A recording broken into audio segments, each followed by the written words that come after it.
I want to elaborate on something I said yesterday to start part 2 of some of these thoughts on nutrition. A little out of breath here after hiking up a steep hill over here.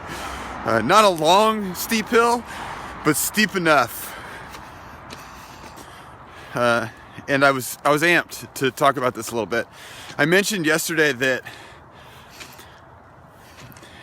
lots of sleep is a part of the current nutritional or environmental consideration. And that's true. But I don't mean like lots of sleep like a hibernating bear or someone who sleeps too much.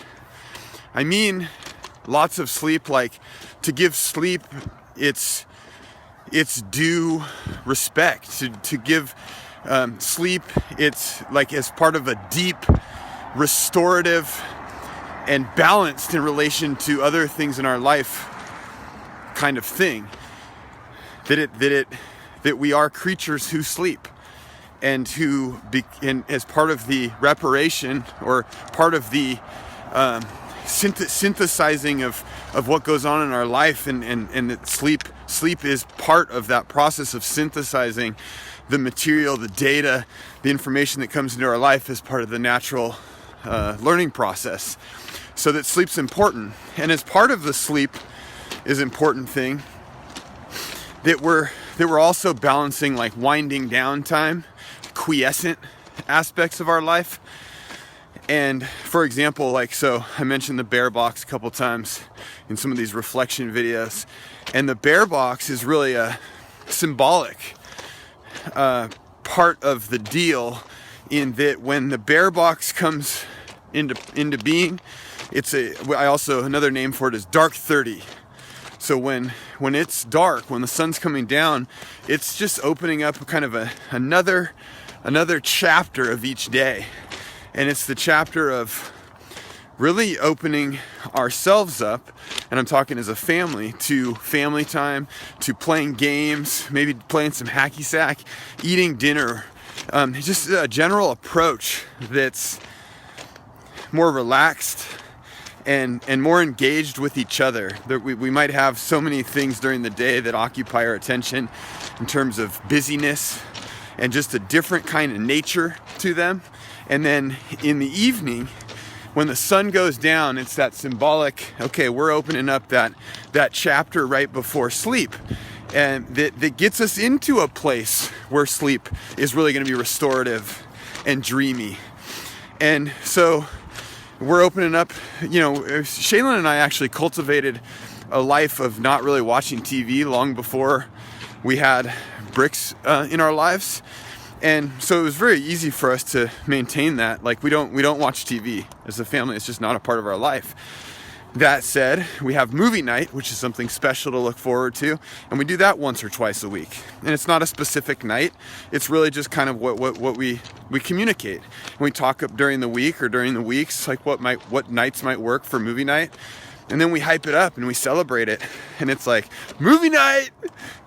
And we do that every now and again, probably once or twice a week. But otherwise, the evening is for having a meal, doing puzzles, playing games, having dance parties, and we celebrate that approach or that opportunity to be together as a family. And so good sleep, or lots of sleep, part of it is that preparation for good sleep, or that winding down mentally and socially and physiologically for an environment which is conducive to lots of deep and effective, awesome sleep. So it all goes together. It's that idea that things are part and parcel with each other, or that things are synergistic. So if I'm not doing things as far as nutrition that are in line with a well-functioning physiology, in line with a cellularly ideal state, and that I'm thinking that I'm conscious of trying to be in line with a cellularly energetic state, biological energy. that if those things are happening, that's also paving the way for a situation where I have a great chance to have great deep sleep that's 7, 8, 9, 10 hours of uninterrupted sleep, and that's part of the deal. And then it's the circular thing, or it goes both ways. Like then with good sleep, that sets up a stage for the chapter to start the following day, each subsequent day, that's alive, that's full of energy, and that energetic state, these stages or these chapters depend on each other. So I think that's my riff on sleep.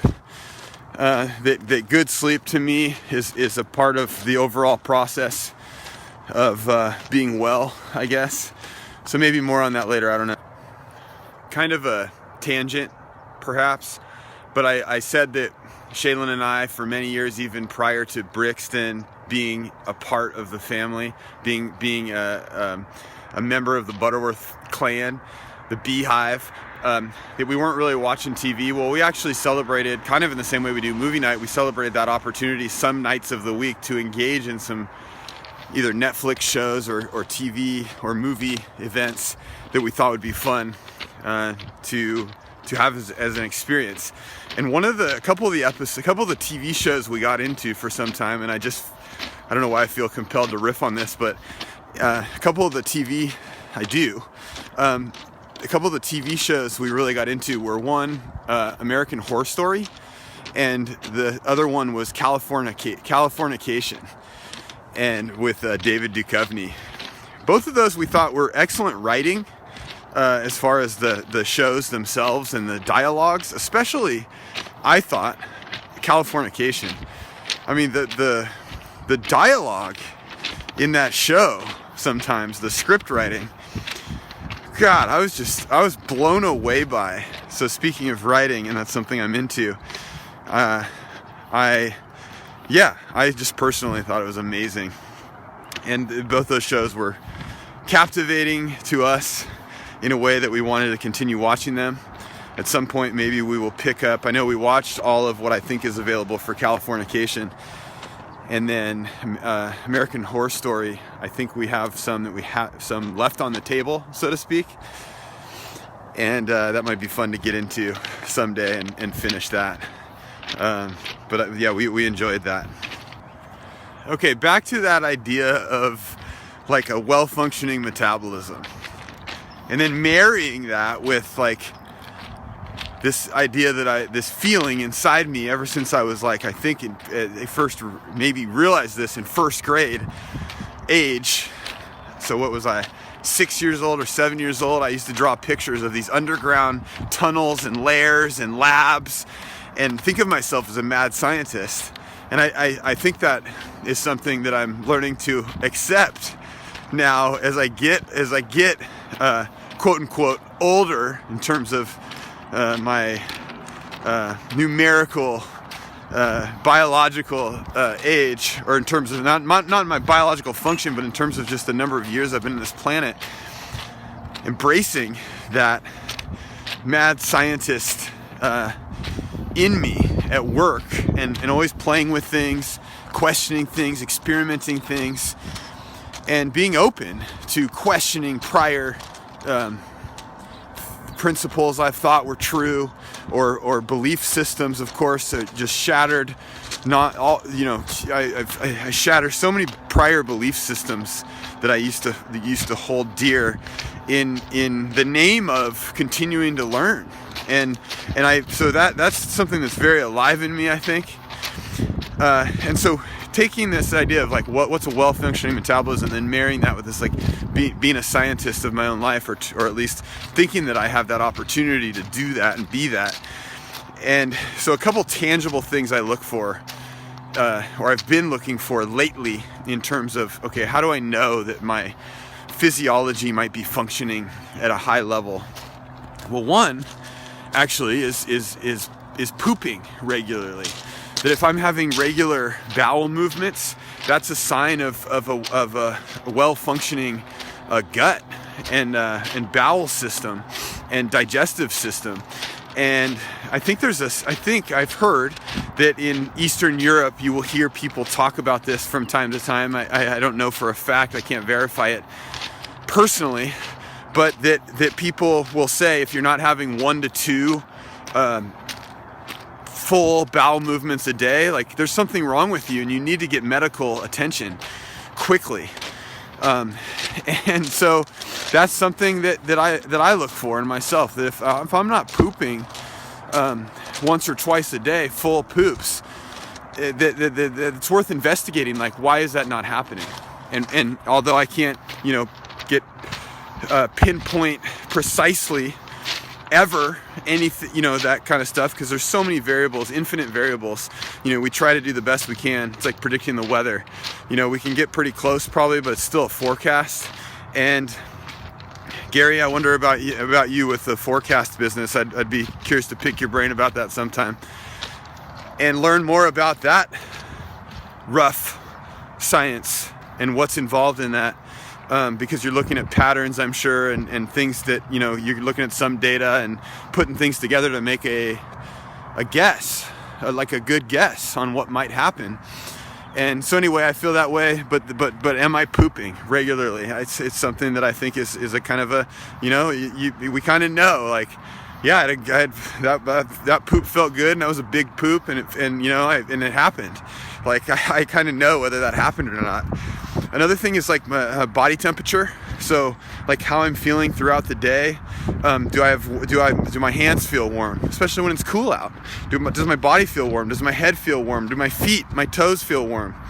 And it's something to watch for too. Like if I am in an environment where it is cold, keeping my extremities warm is a consideration to keeping my body working at a warm state. Tropical environment is something I think about sometimes. So yeah, are my extremities warm? Is my body temperature warm? And I can actually measure this with a thermometer and check my temperature upon waking after 15 or 20 or 30 minutes after my first meal later in the afternoon. And I can actually use a temperature to check these things too, either an oral thermometer or an armpit thermometer. Another thing is what's my heart rate, beats per minute. That's something I've learned to kind of look at or consider, looking into some of the Broda Barnes book on thyroid metabolism and some of the things that he's talked about. So these are just some things that are just like I can actually I can actually measure something and see what's happening, and then kind of like just this is less of a like I can really identify this and measure it, but I can still kind of look at it as kind of a general thing, and it's like how are things getting to me? Robert Anton Wilson, I think, has that line where it's like we are precisely as small as what we allow to annoy us, and precisely as big as what we love, or something to that effect. And so if I'm getting worked up about molehill type things, right? Like why? What's going on? Like what's going on in my physiology that I can't navigate something with some flexibility of being?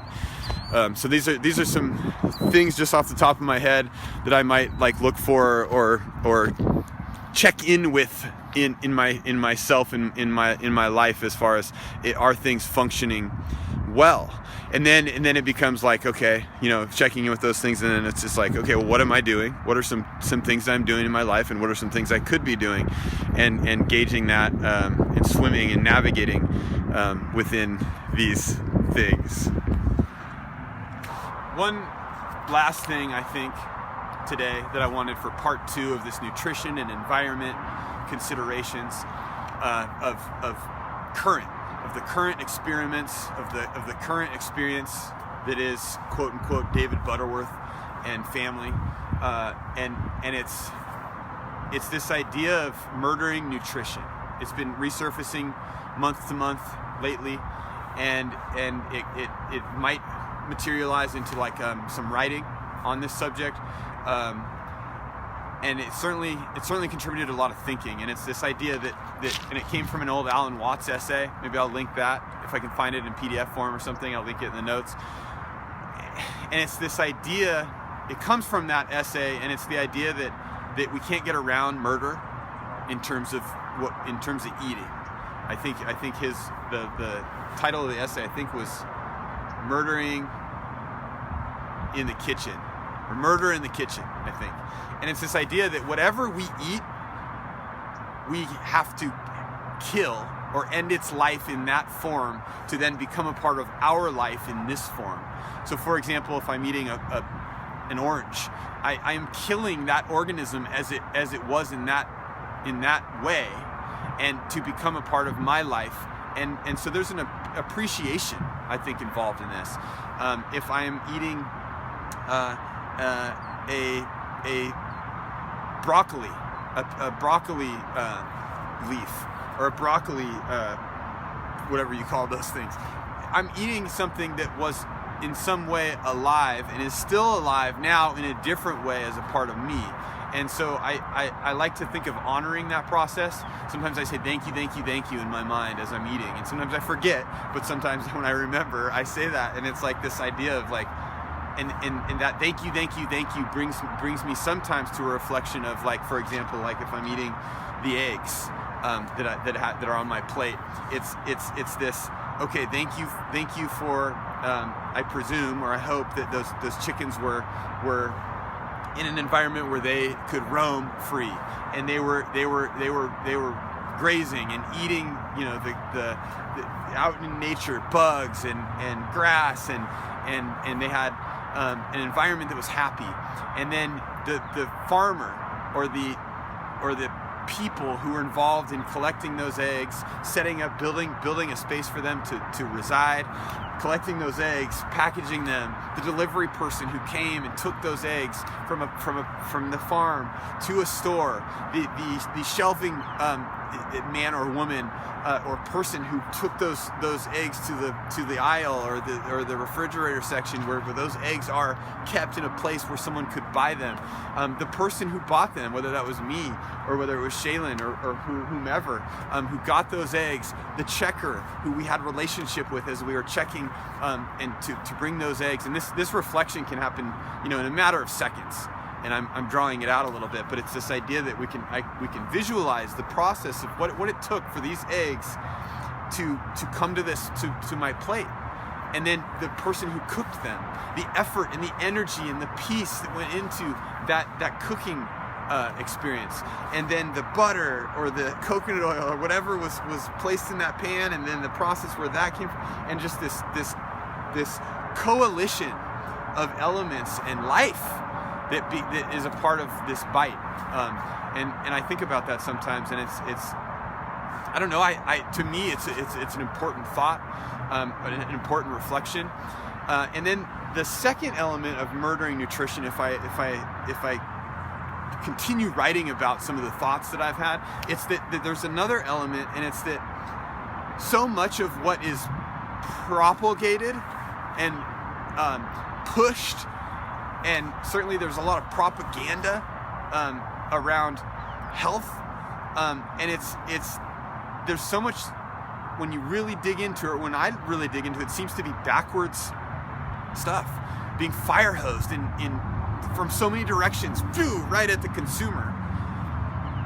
And I think we need to murder that. We need to murder, I think, what people think of as nutrition, and really get to the bottom of what is physiology, what is life, and what is our first contact with the environment, which is the food, or one of those first contacts is the food that comes into our body.